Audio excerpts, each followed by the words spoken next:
Hello guys and welcome to TFT World Cup Grand Finals, game number 4. Enjoy! Go. There is, still calm in the world. There is still justice. No trainer golems, no dice rolls to decide the outcome of TFT EWC. Game number 4, Wolves on match point. See if T1 can come back. Returning to something much more comfortable for T1, low variance TFT, and we have talked about their playstyle. Their composition is very scrappy. They have Dooney Juni, typically with SCSC, trying to hold the other players on the opposite side. Upgraded champions, a little bit of disparity, I would say, in terms of the one cost currently, their strengths as tempo options in stage 2 to try and go for a win streak, or how they feed into the reroll lines in terms of the ease of making it to those level 6 rolldowns on stage 3. Zoe, Jax, Blitzcrank, those would be my picks for the one cost. Really slot in great with the portal, with the multi-striker, and just being a good overall tank. Looking at the early item drops for Serene, just have the potential for the gargoyles. You also have the glove, not having the early piers and bows that you would be looking for the Syndra, but also not even getting the Syndra drop here. Curious which players were able to find some of the high rolls. So we've got a Kog'Maw and a Blitzcrank for SCSC, the comfort zone for this player. I want to say the importance of Blitz in particular with the combination of specific augments, Mogul's Mail, maybe some components for a Gargoyle Stormplate. All of a sudden you have a very easy stage 2 in front of you, either through win streaking or through potentially simply having a lot of gold generation. Not the case for now. Silver augments coming through. Some scaling augments or some take your hands off the keyboard augments available here. A Bintum special maybe lining up. I love team building in this spot coming in from SCSC. You know, he's already on the Kog'Maw line, a line he's very comfortable on, but he actually rolls away from it. Mentorship instead for this line, so definitely looking for the Jinx later on, give the attack speed still to the Kog'Maw, and then finding frontliners that can still synergize with each other. So we do see that's going to be the pickup. Kind of surprised by that as well. I felt like with having already the Kog'Maw and some of the rumbles, maybe AFK just to get more gold, or the team building, try and work from there. I feel like this is his playstyle. He's not playing for the highest cap necessarily, just to scrap away placements from the enemy team, so isn't so worried about reaching his cap as quickly as some of the other players. SCSC already played a ton of Kog'Maw in this tournament, just played it last game as well, has a lot of the key upgrades, not surprised, and has some great items as well. Could have slammed the Last Whisper, opt for the Rage Blade instead for stage 2, going to be more effective in these longer, more stalled out fights where there isn't much DPS just yet. Similar case for his teammate Bobe onto that Zoe. You have small optimization, not slamming anything until seeing the opponent, of course, going up against the teammate. Does not slam a frontline item, tries to let Bobe pick up a couple unit takedowns. We're taking a look at Bintum's board, going for the win streak strategy, and this is looking suspiciously like a rerolls Vanguard or potentially Bastion Scholar composition. There's a Rage Blade Slam though, which is a little bit unique, I would say, for the BIS, for the Zoe. Could just be a temp option for now, but yeah, as you mentioned, no level up. We also saw Spoils of War there from Lee Sao, a player who we just saw become that win out player. Spoils, if you are playing tempo heavy, if you're winning out, could be so strong. And Lee Sao is actually going to be on the rescue here, so waiting for his support item to come in. Going to play for full loss streak. On the other hand, for Serene, maybe his loss streak is finally going to work out as team building is selected. It's just going to be about how many of those Syndra copies can he find. Yeah, I'm curious who that Spoils player was, because it was not Lee Sao, but I did also see the Spoils. And there it is, Shelty. Going to be the one who's got that Spoils of War and has that Zoe coming through, looking to try and find those wins, get that extra gold. Shelty going for the win streak, and with the Spoils of War, I do want to mention that you can potentially hit those small duplicators as well. So a lot of times, even if you're lose streak stage 2, you can come back big roll down stage 3 and continue with the reroll plan. Dooney Juni, it seems like he's the player we've only seen play Syndra throughout this Grand Final series. For now, has not had that early Syndra start, despite the itemization being there for it. For now, the Kog'Maw will be the item holder, maybe a Syndra on the carousel. Not too late, of course, for this player to stick to what he's known and what he's comfortable on, what he knows is his role almost on this team. Loved SCSC's play throughout this tournament. He just goes for big win streaks early, and then he uses his HP to make his T1 teammates win out later into the game. He's willing to sell a lot of his board or just make himself weaker in order to make sure that that win out is here. Of course, he's playing Kog'Maw. We've only seen one Kog'Maw win in the entire tournament, and that has been in a blowout spot. That rumble hit early on, so great. SCSC able to keep Serene's win streak down here. That was a side that definitely felt like it was going to be able to kind of keep that up through stage 2. And the pre-level, staying under 10 gold, not making the interest gold there, coming to stage 2 carousel, pretty impactful and really tells a story of what he wants to achieve for the rest of his stage 2. If his streak breaks, he might be in big trouble. T1 communicating once again, trying to start detailing their game plans, what items they need to build right away to stay relevant in the early game. Looking across the board, we already have our 2 designated Kog'Maw players coming out here. YGQF unlikely to leave the line given his Kog'Maw pair, and Lisa will be the full loss streak player. So let's see if T1 is going to be stopping him. This is something that T1 has been very diligent in doing, making sure that there are no runaway loss streakers. And the minor effect there working out for SCSC, gets 2 gold essentially. A duplication trick it looked like for the gold he used to buy the charm, and that helps him. Gets that little bit of extra gold to maybe recover his economy in case he does lose that streak. Someone who has no problem losing these fights, continuing the loss streak, is going to be Lee Sao. 3 loss streak, angling towards that multi-striker line. Yeah, YGQF we thought might stay in the Kog'Maw line, but instead pivots immediately to that Syndra. We thought the pair might be enough, but instead finding Syndra with Ginsu plus that Shojin. Was initially looking for a full loss, might still be able to maintain it here.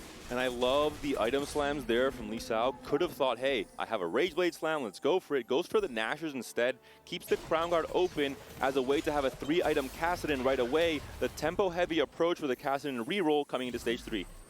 Ooh, Bintum still on full loss streak, going up against potential teammate in SCSC here. Let's see who would be better served with the win streak. I actually think Bintum needs to gold a little bit more to keep the potential lines open, but he's actually moved off of the reroll, not really favoring the Scholar line in this position. Meanwhile, SCSC and the teammate, let's see what he hit. Frontline is still the same thing, but a core component here in the Jinx, opening up 2 additional traits in Hunters and the Sugarcraft.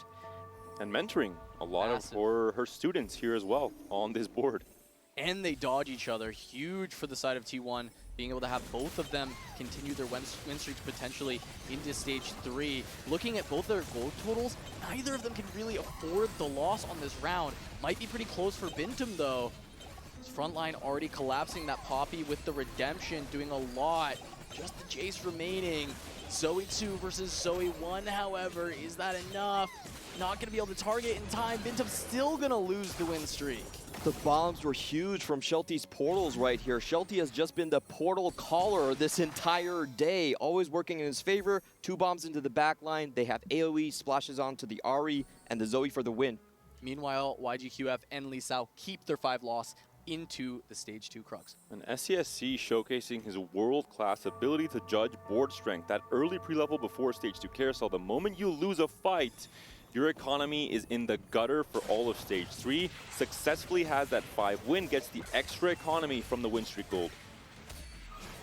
YGQF here on the overburden, so he will be spiced up quite heavily. Extra components coming in.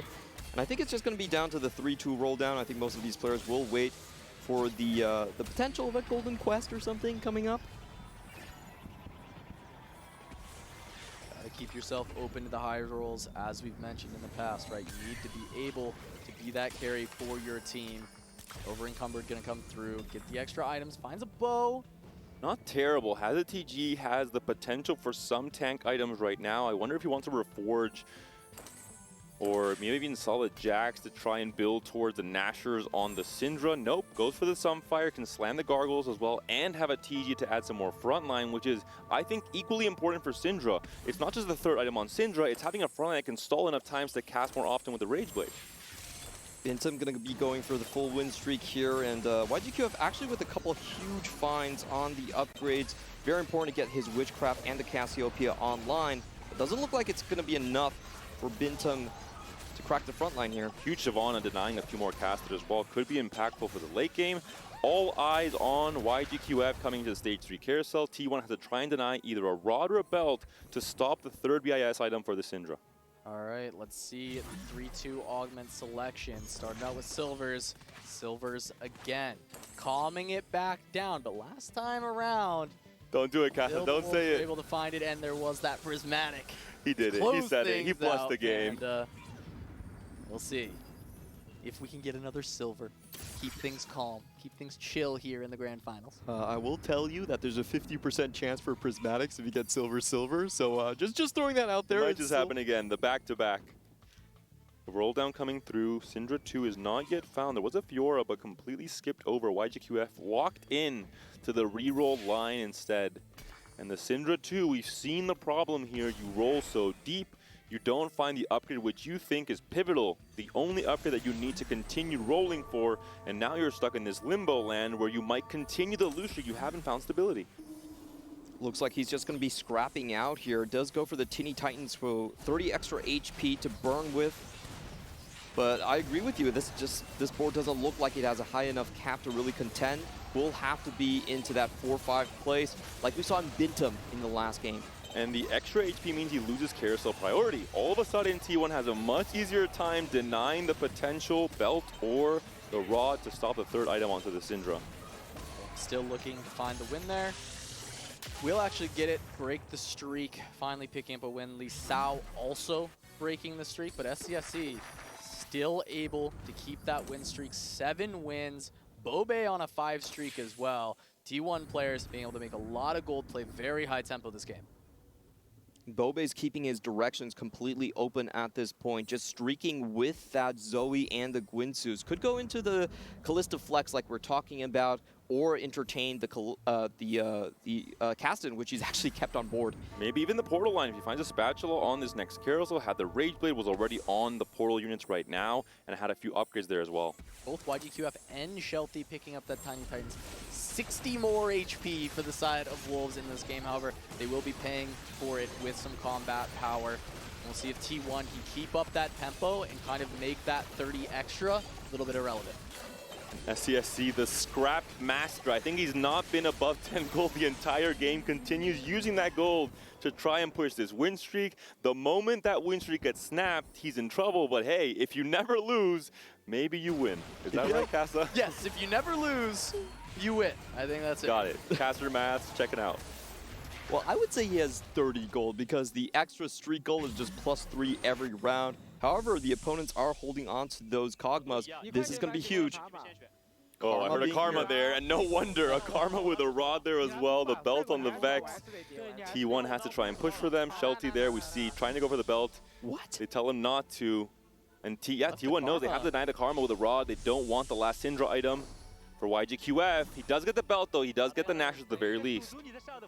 Zuni gets the Karma with the rod. I feel like that's pretty solid for his spot. He's already playing around the Syndra, but he can still utilize this Karma throughout the rest of this game. Juni also looking like a scrapper right here. He's holding a lot of Cassidans just to keep his HP preservation here, but he's losing tons of interest gold for this play. It's a very unique kind of situation where I think he's just trying to drag down someone on the other opposing team. Finds a Nami as well, has the Ashe. Finally, she's sold, maybe starting to level up this board back into the more usual Syndra shell. We talked about Dooney Jr. earlier in stage 2 with the Kog'Maw with the Rage Blade. I said, is he going to try and force his way back into Syndra? The answer, as always with this player, is yes. He's back on the Syndra line for another game in this Grand Finals. Going up against Lee Sao, who is in the multi-strikers line, is going to be playing that Cassidon. No Morello. Ground guard, yeah. Not going to be able to stop the healing from this Cassidon. As he does get to the Karma. It's just the Syndra trying to work through this. Should be Juni taking a loss here. Not able to start building a streak.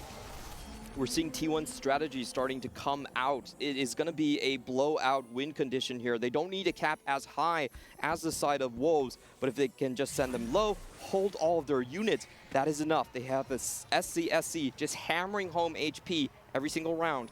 But the counter strategy, Casanova, you mentioned it, plus 60 HP off the Tiny Titans from Wolves, countering the gameplay from T1, saying, hey, we're going to outlast you, and we're going to outcap you in stage 5 and 6, as has happened the last 2 games.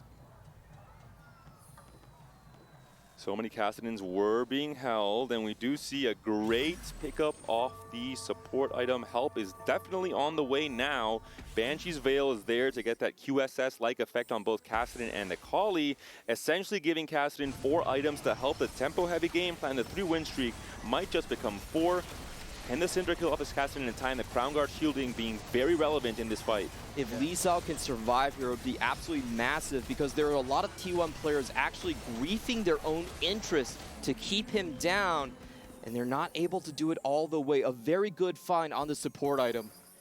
100%. The higher caps of the multi-striker boards do kind of include that because it gives you, as David was saying, the 4th item for this Kassadin. And Kassadin 2 is already so good for the tempo in the mid-game. Dooney Juni being the one to suffer right here because he's down to 13 gold, still holding on to 4 Kassadins. If you don't lose, you win. SCSC taking it very seriously. That is his motto for this game. The 10-win streak right now for the T1 player. But where does he go from here? He only has 3 Kog'Maws right now. And 2 Tristanas, not even playing the Tristana right now, instead opting for the Jinx because of the mentorship as his first augment. The mentorship pickup paying dividends when it comes to the win streak, though. Being able to make this board even stronger. At least he's on 6 rumbles, so maybe able to find an upgrade to the front line soon enough. But because he's been scrapping so much, he just does not have the interest. He does not have the gold to actually find the big roll down. No, and Kassadin 3 still comes through for Lee Sao. Wow. Level 6, 60 gold. And despite the Kassadins we saw populating the benches of all of the T1 players, already it has been found, which means the green light to sell those Kassadins, recover your economy, and now try your best to stop Wolves from winning this game 4. I'm missing something. How? Wow, what happened? How? 60 gold still on the bench. We saw so many copies. 2 copies from Bintam, 4 from Dooney Juni, but he still hits regardless. He only had 5 copies initially. I'm so surprised. Lee Sao Find that with so only much gold. 24 gold spent on rolls here. The third out of all the rerollers, the player who spent the least amount of gold, and he already has his 3-star, where we have players like SCSC who have only 3 or 4, maybe 5 Kog'Maws. Huge disparity in the variance of the rolls, and that means that all of a sudden, a new boogeyman has entered the fray for this stage 4. I was thinking, is this some kind of charm shenanigans or something? What happened? I don't know. T1 just, this throws so much of their game plan away because they actually spent a lot of money on this. And now, Shelty, the tempo player, making this spite work. Off of the support golem, we see there the circle formation. I'm really a fan of the pyramid more than anything else, but with this golem in particular, you have to go for the circle. yeah, if Shelty can get his tempo here, he is going to power forward with the Spoils of War, and he hits the Callista. Massive, because this could break SCSC streak. Actually, it's already been broken. T1 looking a little bit dire. This roll down from Bobe does not look good at all. Smolder Airlines are once again online. He will be learning to fly throughout this stage 4. We'll see if he'll accomplish it. But he's facing off against the Kassadin, and a huge wrap could come through here. Oh, it's going to go right. Multi-striker emblem as well off of the last augment. 7 multis may be coming in online, especially because Lee Sao had so much gold to now pump levels instead of continue rolling for his 3 stars. This is an angle where you can win out with the multi-strikers, right? 7 multi-striker, having the 4-item Kassadin from having that Banshee's coming through. I mean, it's so big. And Lee Sao is currently first in pick priority, might not be for long. Could we enter the stage 4 carousel with a potential spatula open for a pyro emblem to hit that massive win condition spike for the reroll Kassadin? Lee Sao just massive here. Already on the 7 multi-strikers. The entire team of T1 can't help him to keep him down, and this is what Lee Sao has been known for. He's made a career playing these melee carries. They've come back to find him. There's a blitz. We skipped over the Jinxes and the Tristana. There's only one focus here. It's the Noon and the Kog'Maw. Only one Kog'Maw necessary to hit that Kog'Maw 3. SCSC has to go up because he is now in free fall mode, but also is Dooney Juni. And he knew this was his match of the Kassadin coming in, Casanova. Kassadin coming in. Looks like it might even be able to wrap here. Does hit onto the Rumble, back to the center, but the Kog'Maw just can't deal enough damage to it just yet. There's not enough tankiness. SCSC gonna start taking a big hit, gonna start losing a lot of life as both Lee Sao and Shelty have just hit so hard for the Wolves. And if they can play from these spots, play for the 1 and 2, they will lock in this win for the Wolves. No spatulas. From T1 early on was just to keep everyone out, keep a blowout situation. But they're not able to keep Lee Sao in. Lee Sao looking at the Callista. We heard the call out, and there it is, the pickup. Another upgrade potentially coming through for the multi-striker player. Lee Sao actually saying that they need a last whisper, so they're denying the key component here away from the side. I believe one of the players here, Bobe, I think.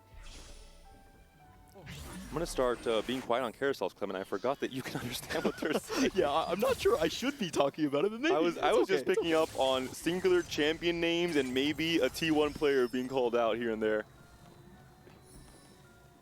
Just gotta look once again at Lee Sao's multi-striker board. Very important for T1 to focus down Serene right now. Dooney Juni is already in free fall. He wasted too much of his early game trying to keep Lee Sao down. That has obviously not worked out. So let's take a look.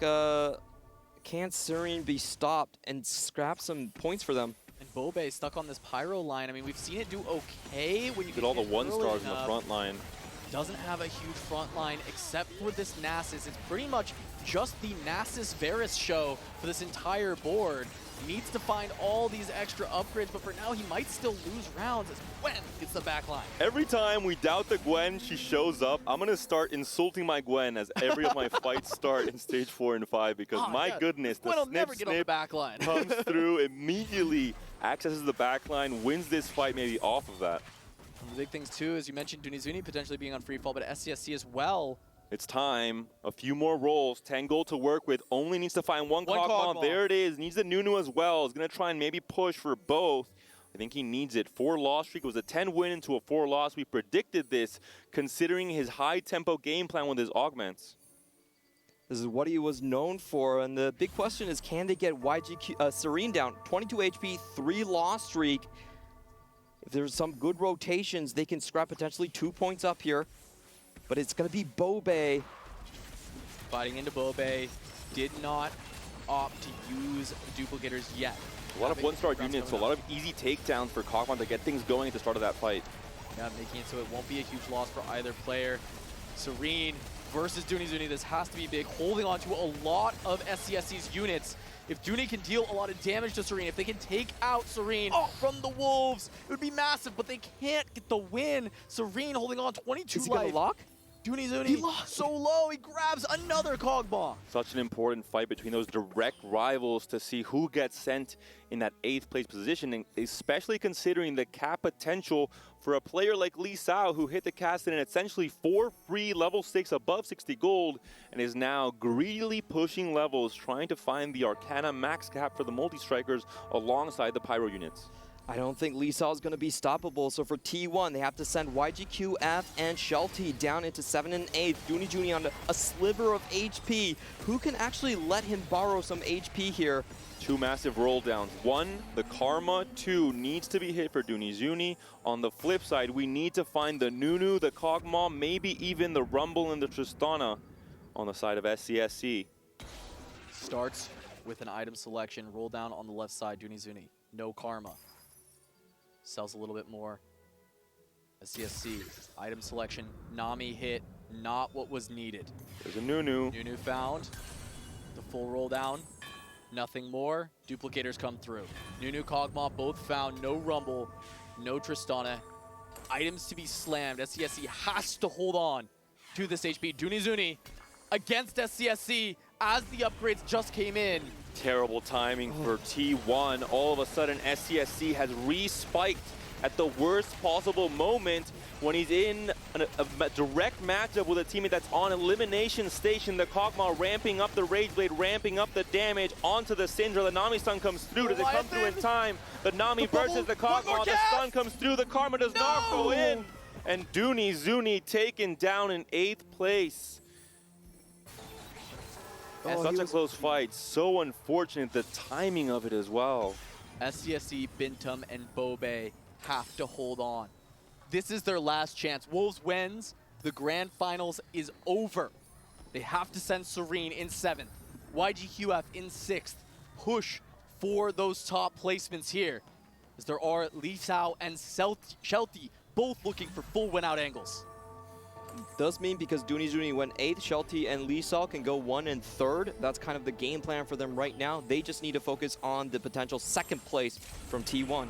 Serene has to stay alive. Now SCSC is happy to have hit all these upgrades. Stuns come through on both the Jinx and the Kog'Maw. This is the one problem with trying to get maximum value from the Kog'Maw's attack speed ramping onto his neighbors, especially with the mentorship as well. Look at the HP value for the Kog'Maw, already half health. The Leviathan comes through. The Nunu is also down. Kog'Maw cannot finish the kill. And now a similar role from Bintum in the last game for Serene, trying to stay alive, trying to scratch a few more placements in this stage 5. Even just dealing some damage to SCSCs, I mean, that matters every single time. They don't have the health to work with on T1.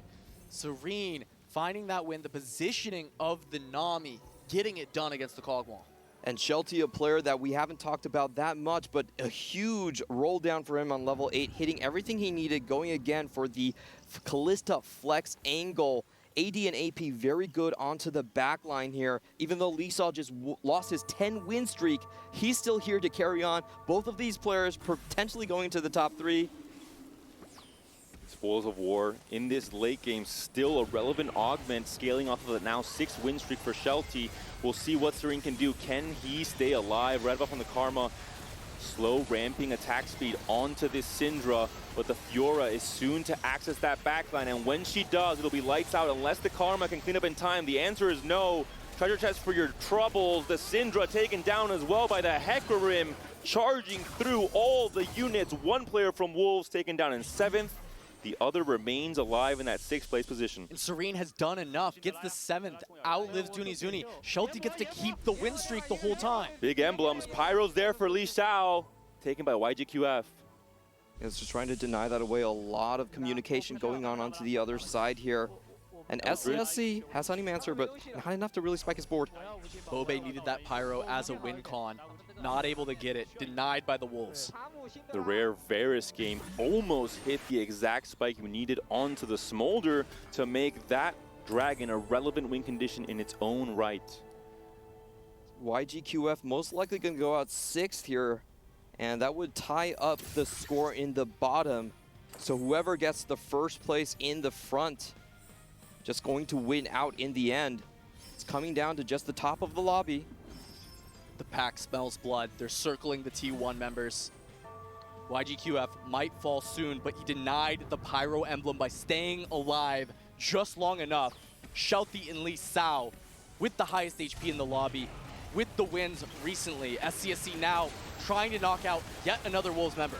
Uh-oh, watch this Nami Leviathan gonna come through, gonna try and pour her way in. All of these units up in the air. The Nunu almost taken down, stays alive for just enough time. The Kog'Maw onto the Syndra, Syndra taken down, and YGQF alongside her. One more player from Wolves down and out in that 6th place position. Bobe takes a big loss. A lot of gold, though, for him to find upgrades. Big question here is who is the win-out player on the side of T1? They need to get a first place in this top 4. The scores are going to be tied in the bottom. Bobe thinks it's him. Diana 2 potentially in the making. The level 9 is close to coming through. Does he have enough time to make it, though? The 3-loss streak trying to greed his way into the PvE round. If he goes up against Shelty, it could be very bad for him.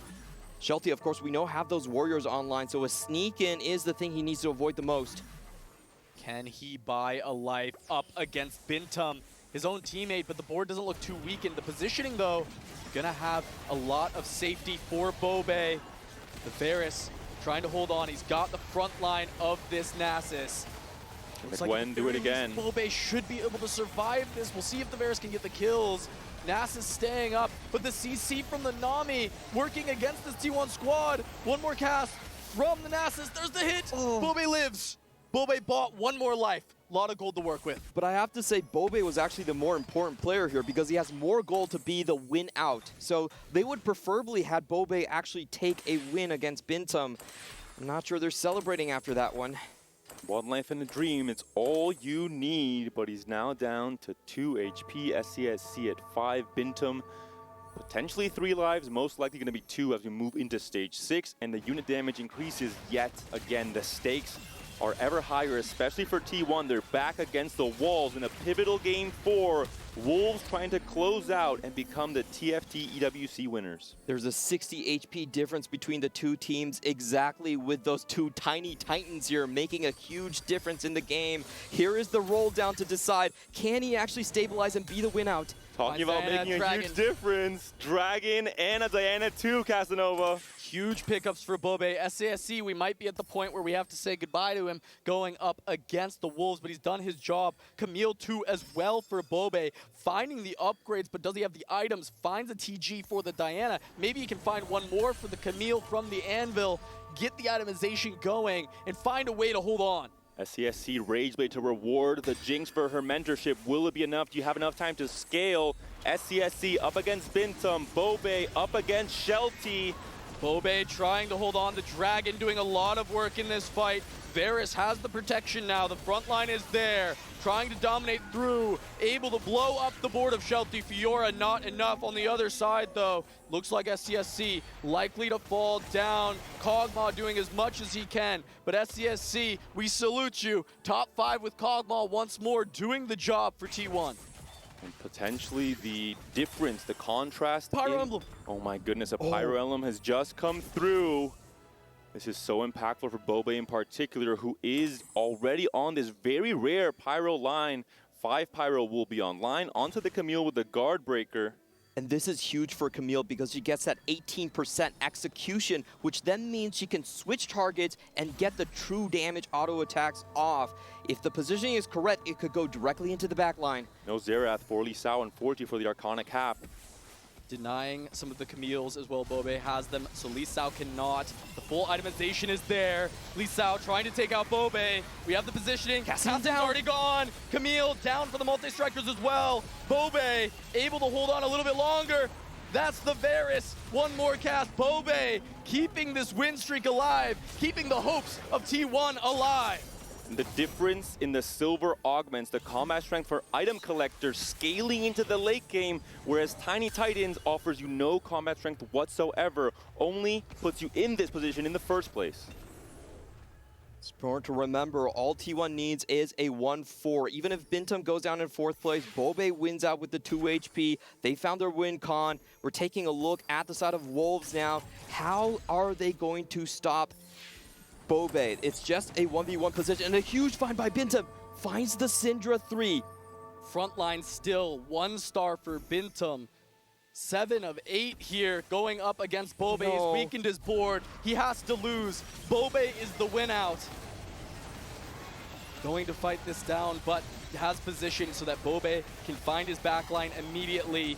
Gets the win. Bintum says, I've done all that I can. Bobe gonna have to take this one all the way for T1. And Bobe still doesn't have a sustained item on that Camille. That's gonna be the big find here. BTs or Hodges would be massive. We saw taking another big hit. The carousel coming through. We're in stage 6. The 5 costs are there. The Eldritch emblem is there. Morgana and Milio.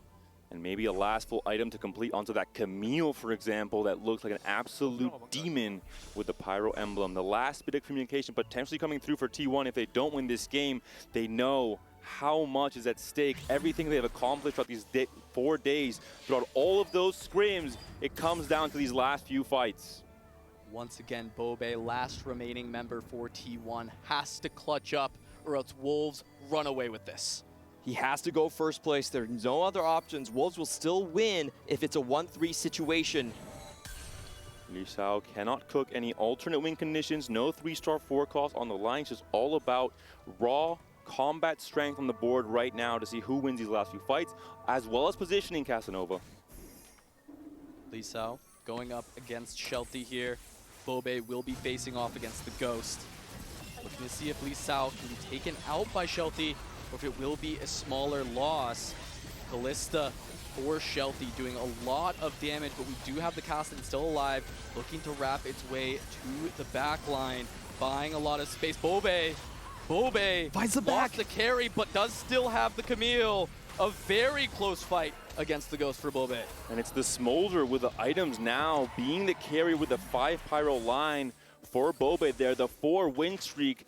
The fire is coming through on the pyro line and the HP standings as well. Can Bobe be the hero his team needs him to be in these last few fights, this last fight of stage 6 in particular? He swapped the items over to the side of Smolder, getting a much bigger cap on this side. And now it's about the focus fire. If he can roll one side, get the resets on the Camille, the true damage coming through should be enough to take Lee Sao out. And the attack speed value from Little Buddies with all of these low-cost units on the board, allowing Camille, Ferris, Nasus, and Smolder to be the carries. Bobe going up against the multi-strikers once again, Callista and that Kassadin. Kassadin in the middle. Camille already down for Bobe. He's lost the carry. He's lost Nasus. The front line falling. Looks like the Smolder gets hold on the Smolder, taken out by the Kassadin. Kassadin still alive. Kassadin gets a Camille. Takes out the last hope for T1, and Wolves have done it. And my, what a performance it was. The big bad Wolves have won the EWC. Nobody saw it coming. A team from open qualifiers that everyone discounted. Didn't face JD Gaming, but they were flawless throughout this entire tournament. And in the biggest stage of their career, they take it home for China. They stalked their prey for 4 days, and finally they have found them when it mattered most. Bobe tried his best on an alternate line that we don't see very often. Smolder learning to fly, but not quite accomplishing it in this very last fight. A team that no one would have predicted on day one would be the team to win TFT at the Esports World Cup. 1,000 club points for Wolves Esports. $200,000 for this team. I just want to point out the key thing that we saw from Lee Sao a little bit earlier was that he was focusing fire on the Diana, able to take her out before the second cast. The damage didn't go through on the Callista, and that was the cleanup. And the depth of strategy in this final game in particular, the extreme pressure coming out from SCSC under 10 gold, all of stage 2 and 3, trying to deal as much damage as possible to the Wolves members so they cannot continue capping out as we saw in games 2 and 3, but the Tiny Titans prevented that from being relevant in the later stages of the game. Also a lot of luck for Lee Sao, getting that Kassadin 3 in 24 gold of rolls. How amazing it is to have the biggest high roll of your career happen at the most important stage. Now they might not have been household names.